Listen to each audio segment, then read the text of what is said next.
So I just finished modeling for an art class. So I was in two 40-minute poses. So, when you're modeling, you're alone in your head and you have a lot of time to just sit and think or stand and think. It depends on the pose, but you know what I mean. And it's been 1 week ago today since we lost Charlie Kirk. When the news first broke and said he'd been shot, I went just looking for some sign of hope. I watched some videos.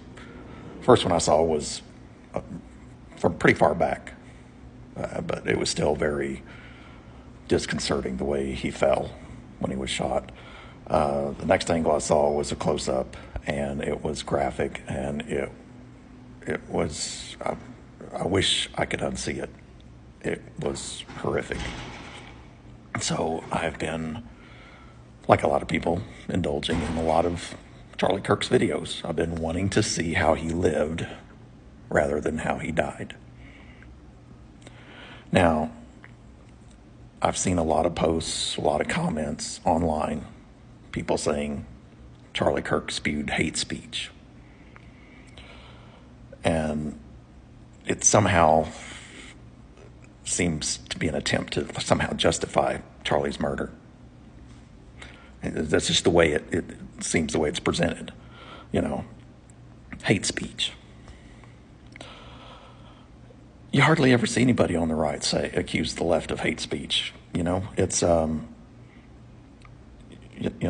let's start with abortion, pro-abortion, pro-choice, all of that rhetoric. It's hate speech. I mean, these are people who are advocating for the legalization of murder of a certain category of human beings. If that's not hate, I don't know what is. But we on the right don't say that because we don't have to. We can make our arguments against legalized abortion with facts and logic. And Charlie Kirk welcomed debates on any and all positions, but he did insist on factual, logical arguments from people. He provided that on all of his positions.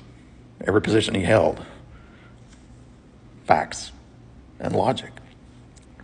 And there's nothing hateful about the positions he held or the arguments he made for holding those positions.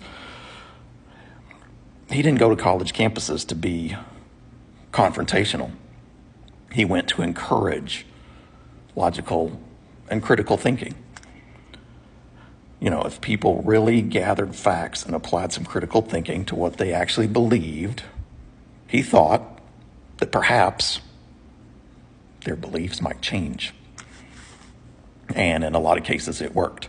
If not on the person he was debating directly, on a lot of the people watching the debate going on, because he attracted big crowds. And the leftists didn't like that. They didn't like that he was effective. That's why they're celebrating that he's gone.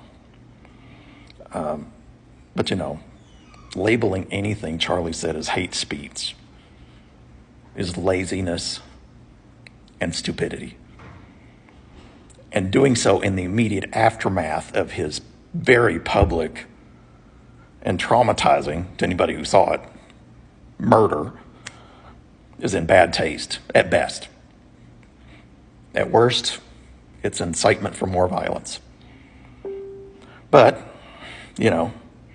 calling what anybody says hate speech is the last resort of somebody who's already lost the debate. Laziness and stupidity are characteristics of the American left, as has been demonstrated by the past several years of calling Trump and anybody who supports him Nazis or fascists. Thankfully, millions of people are realizing this, as the sheer ugliness of the American left has been put on full display over this last week. The result of this will be the obliteration of the left's political power.